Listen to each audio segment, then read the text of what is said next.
రాజన్న సిరిసిల్ల జిల్లా ముస్తాబాద్ మండలంలో బీఆర్ఎస్ కు ఎదురుదెబ్బ తగిలింది.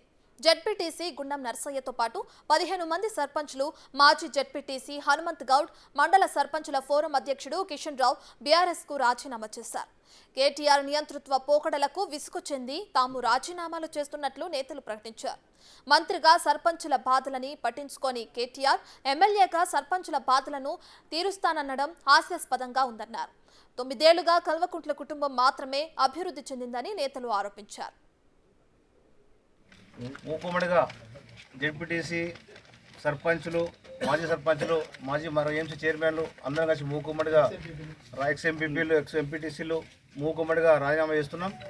రాజీనామా చేసి మేము ప్రజల దగ్గరకు పోయి ప్రజలతో కూడా వాళ్ళందరితో కూడా కలిసి మాట్లాడి మరి మేము చేసిన కష్టం మేమంతా కూడా వాళ్ళందరూ తెలుసు కాబట్టి అందరితో విచారణ చేసి దాదాపు ఒక 1000 మందితోటి మేము పార్టీ మారాలని అనుకుంటున్నాం.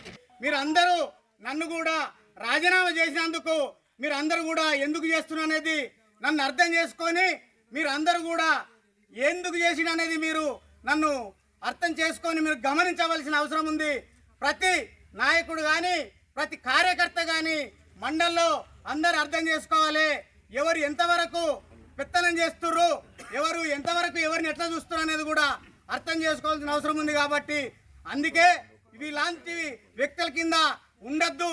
ఈ అణచివేత ఇది ఎప్పటికి కూడా మంచిది కాదు అనే ఆలోచన మీదనే నేను పార్టీకి రాజీనామా చేస్తున్నా అని చెప్పేసి మీ అందరికి కూడా మనస్ఫూర్తిగా ధన్యవాదాలు తెలుపుకుంటాను. ఒక కాన్సెన్సీ, ఒక మంత్రి వారి ఒక ముఖ్యమంత్రి కొడుకై ఉండి ఈ కాన్సెన్సీలా గింత కూడా అజ్జేయలేదంటే మాకే సేమ్గా అనిపించి అసలు ఈ పాటికే మేము వాస్తవానికి రాజీనామా చేయాల్సింది.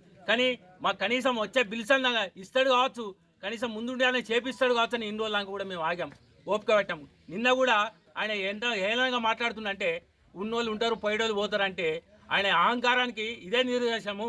మొన్న కూడా అదే మాట్లాడాడు కరీంనగర్లో కూడా.